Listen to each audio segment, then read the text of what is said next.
Go home or take the plaster off. I have a fairly new piercing and it's taking longer than usual to heal.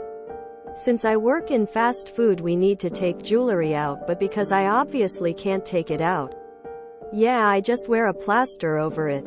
My manager has had a problem with this despite me using a bright blue plaster that I got from the manager's office. He's told me a few times to take the plaster and jewelry out, but every time I explain that it's too soon yet and I could get an infection from it, he gets pissy.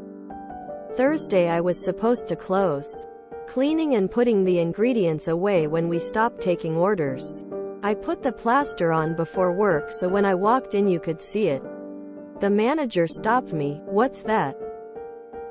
I told you that's not allowed. I shrugged and walked past him to get a hairnet. If you don't take that out I'm going to have to send you home. I was thinking of taking it out, but I need to bathe the hole with the proper cleaning solution, which I didn't have on me and I couldn't be bothered to close that night. I decided to call my ma'am to pick me up. The next day my coworkers were saying how furious he was when he realized I was gone. LMAO. Because I need the money I do take it out, but it still bleeds and hurts to put back in, so rip. Former piercer here. That piercing is never going to heal if you keep taking it out before it's ready. It shouldn't be bleeding and hurting when you put it back in.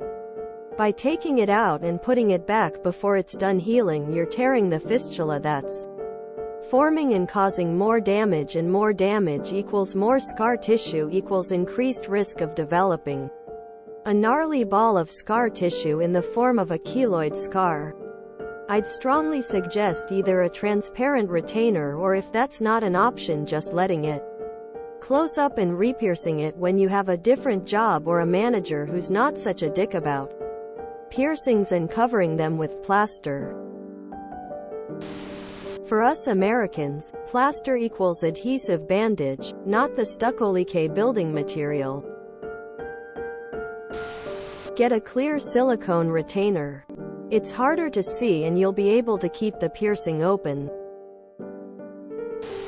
I'm scared to ask what kind of piercing it was that would take so long to heal.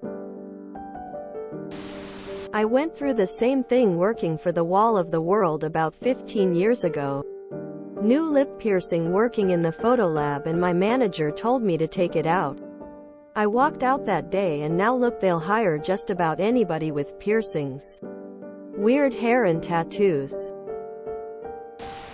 Former body piercer here. If it's bleeding when you put it back in, you need to leave it in or take it out permanently. It's trying to close on you, and you're ripping the hole back open every single time. Unless you're sterilizing the jewelry each time, and I'm betting you aren't. Since autoclaves are expensive, that means that you're introducing bacteria into the wound every single time you put it back in.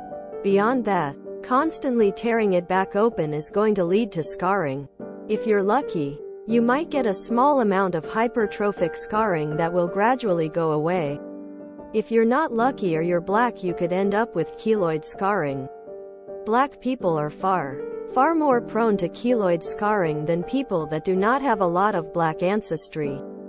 If it's an appearance issue, I'd suggest switching to clear glass jewelry and a clear silicone O-ring to hide it. Or finding a very small acrylic dome end that matches your skin color. If it's an issue with your local health department, which I very highly doubt, although management might claim is true, then you're not going to be able to have that piercing until you have a non-sucky job. I don't get why it's such a no-no in the workplace. People on their little power trips. Remember, Jack and Jill?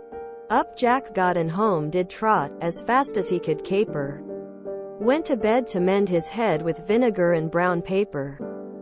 Jill came in and she did grin to see his paper plaster.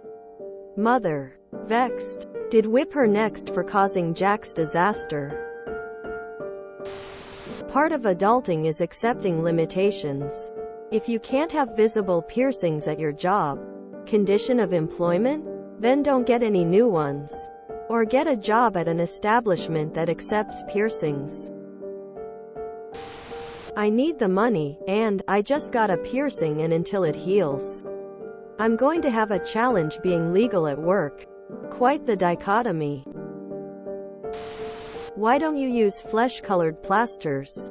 There are tons of skin tone colors these days. Either way, the manager is a jackwagon. If I had a cut in my hand or finger, he wouldn't let me put a bandage, plaster, on it. Not allowed. Fifth, yes, I know it's the piercing he's against, still a jackwagon. This might be a dumb idea, but could you go to your piercer and get a doctor's note explaining why you need to keep it in? And then tell your boss that if it gets infected or needs to be re-pierced, he'll have to foot the bill? Young adults in a nutshell. Just gross.